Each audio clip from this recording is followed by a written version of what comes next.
All right, well, good evening, everyone. I'd like to welcome all of you to the U Avenue and 23rd Street Public Informational Meeting.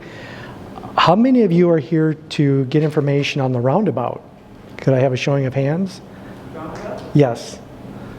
So the first part of this meeting will not cover that, but part two will.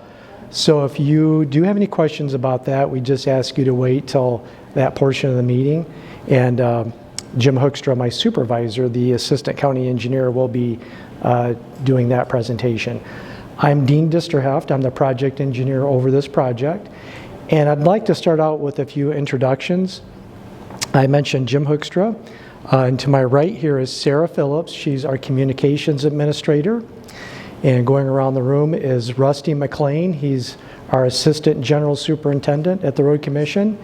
And next to him is Travis Bartholomew, our managing director. And behind Travis is Ryan Minkus. He's our county engineer. And I would like to say thank you again. It's a beautiful evening, and for all of you taking your time out to come here, hopefully you'll walk away with some useful information here. And with that, I'll start off here. So the project limits for this project are U Avenue from 22nd Street to 23rd Street, 23rd Street from U Avenue to 375 feet south of TU Avenue. Project funding for this project is solely the Road Commission funding. Who will be doing the work? We will have Lakeland Asphalt from Battle Creek they'll be the prime, and they'll be doing the majority of the work. And I will be overseeing the project inspection for this project.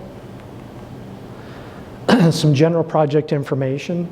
The tentative start date is June, July of 2025 this summer, and the completion date is near the end of August. Scope of work is as follows: tree clearing, pulverizing, drainage improvements, paving, restoration, signing, and pavement markings.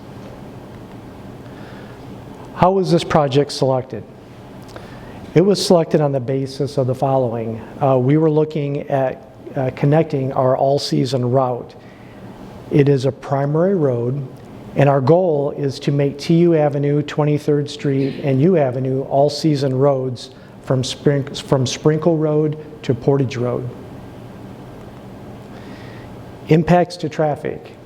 U Avenue and 23rd Street will be closed to through traffic during this project, but residents will still have access through the project, and driveway access will be maintained.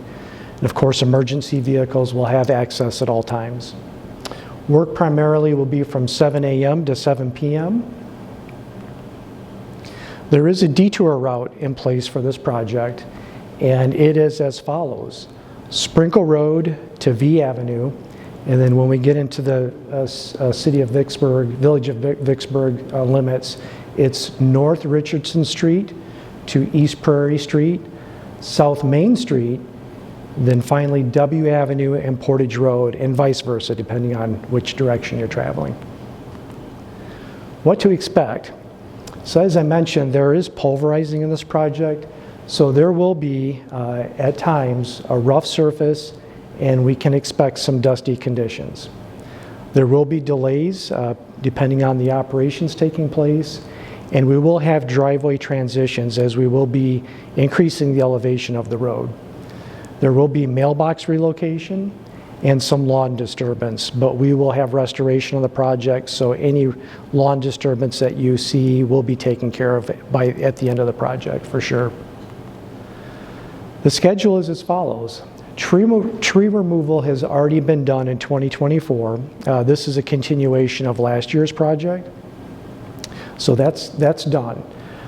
As I mentioned, the start will be approximately June, and we'll begin with culverts and widening, our crush and shape operation, followed by ditching, paving, and then finally restoration, gravel shoulders, signs, and pavement markings, with the completion near the end of August. So we'll start out with culvert replacements. We'll have one major cross culvert. It's a 15-inch concrete culvert that will happen just west of the corner from U Avenue to 23rd Street. It will cross the entire road, so that means that during that operation, the road will be closed during that as that's being cut open. We anticipate this will take from 1 to 2 days for this. Then we'll follow that operation with the shoulder widening. And this photo here depicts more or less what you'll see. We'll go through and trench the existing shoulder material, and that process removes any poor soils that are there. We'll follow that up with placement of aggregate material and with compaction. Then we're ready to come through with the pulverizing, i.e. crush and shaping operation. And this operation entails, for those of you who aren't familiar with it, a pulverizer grinds up the existing asphalt completely through down to the existing aggregate material beneath it. We refer to that as the aggregate base. So it will mix all of that material up, and then we'll end up with a very beautiful new aggregate base. It's then graded and compacted.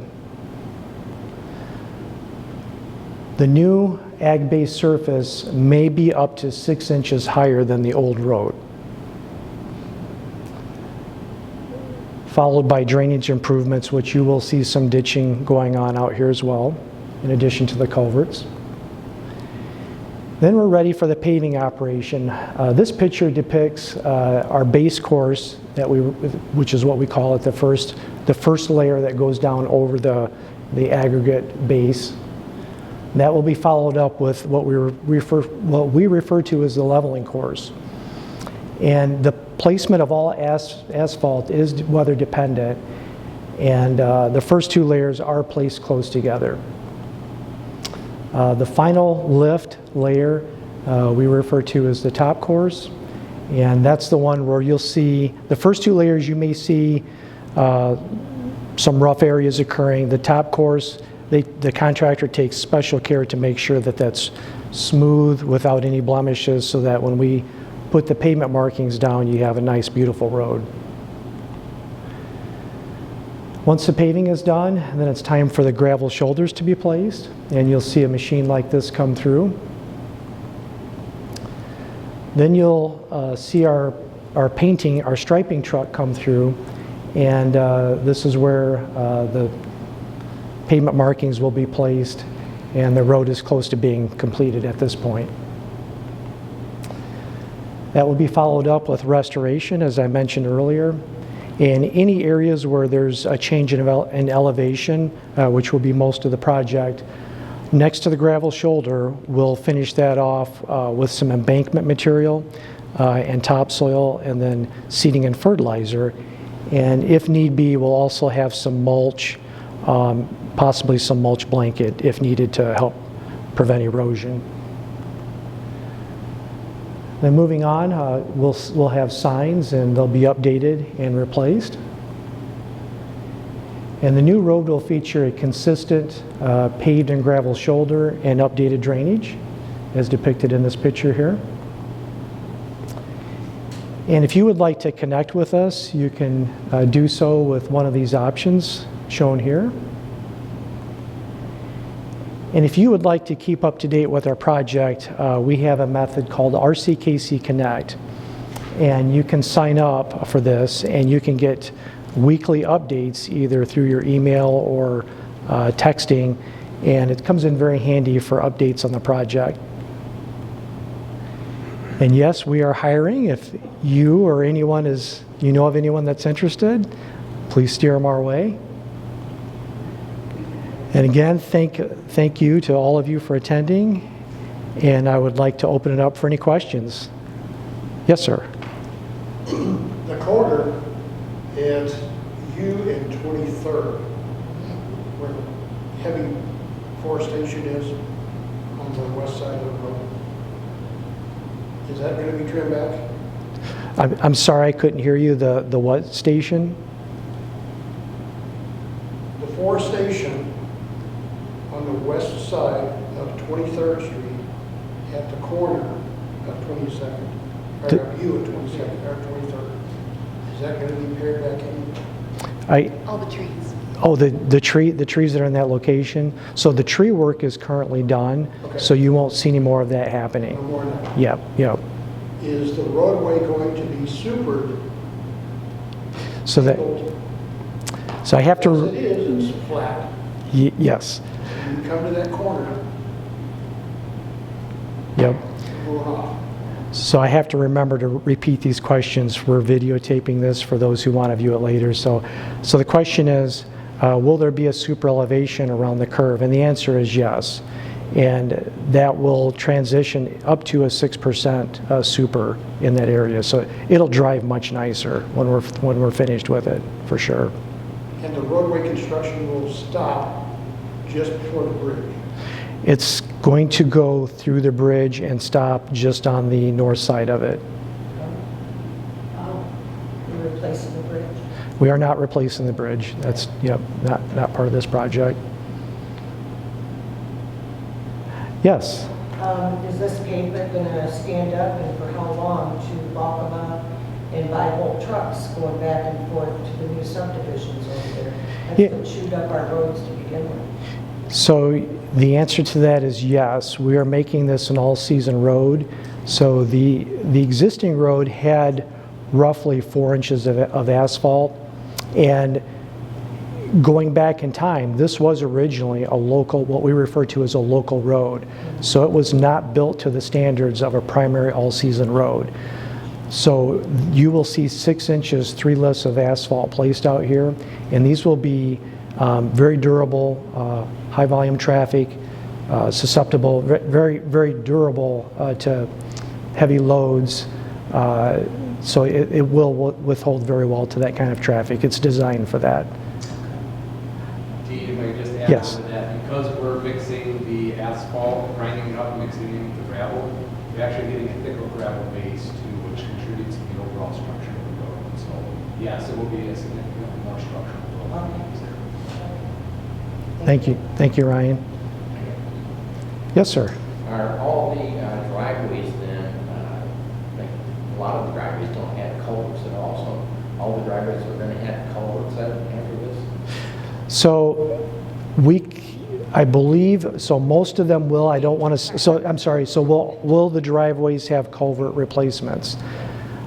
I will say most will, but afterwards we can take a look at the plans and I can answer that specifically. Okay. Yep.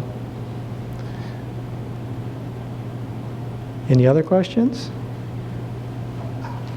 Yes. How much, if you have cement driveways currently, I don't remember what happened to the first section from Portage Road to 22nd Street, but how much cement are you removing from a cement driveway to bring your asphalt down? So the question is, how far back are we going on the concrete driveways to transition onto the new road? So the answer to that is we will not go beyond the right-of-way, but we try to go back just far enough to give a nice transition onto that new elevation. So we really try not to take any more of your concrete driveway out than needed, but it really is kind of on a case-by-case basis depending on the slope of your existing driveway and what's needed to make that transition nicely. Will you guys, so will you take that driveway down as far as you're taking the road to build it up? Because that asphalt won't be as strong as the cement. So we will go down to to match the thickness that our standards call out for. So we will give you a good base beneath that, some gravel, and then follow that up with asphalt that will be thick enough to hold up. Will the asphalt be as thick as the road though? No, Will that only be 4 inches? Trying to recall our standards, Jim, offhand. I believe it's 4 inches for 3 or 4 inches for a driveway, residential driveway. 4. Okay. Yep, 3 to 4. If that breaks up, then the homeowner can take it out and put cement back? Yes. Or will you maintain it? So you have that option. We can we only replace with asphalt, but if you want concrete back in place, we can leave, we can do one of two things. We can leave gravel there for you, or a lot of times I recommend letting us put the asphalt in, and then when you get ready with your contractor, they can remove that, because, with COVID, I know we're coming out of that quite a ways now. There was at times concrete shortages, and no one wanted to be left with their driveway being concrete for a lengthy time. But yeah, you definitely have that option. Yeah, you're welcome. Yes, sir. Where are the mailboxes going to be placed temporarily then? Down, farther down past UU Avenue? So the question is, where will the mailboxes be located?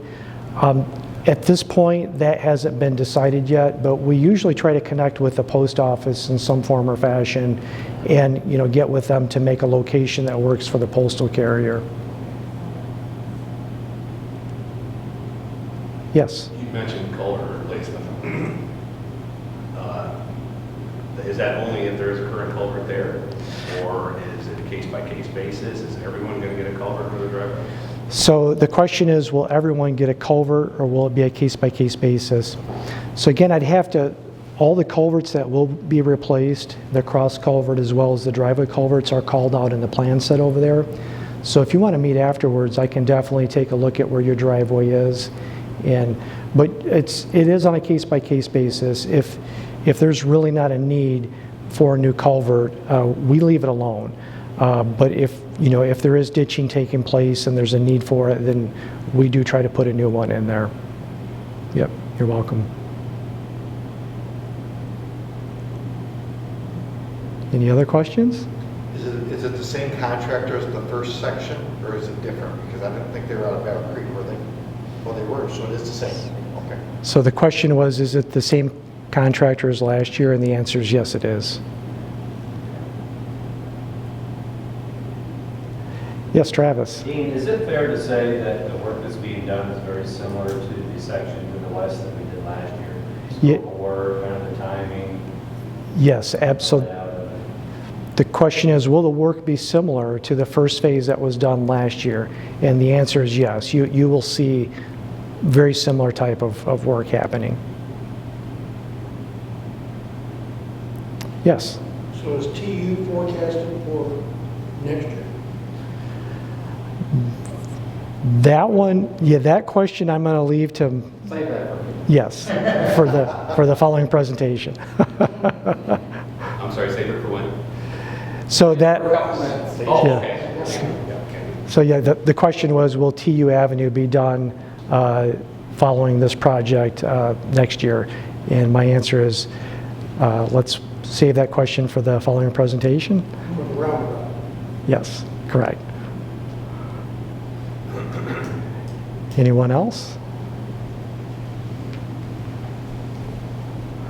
All right, with that, well, again, thank you. And I'm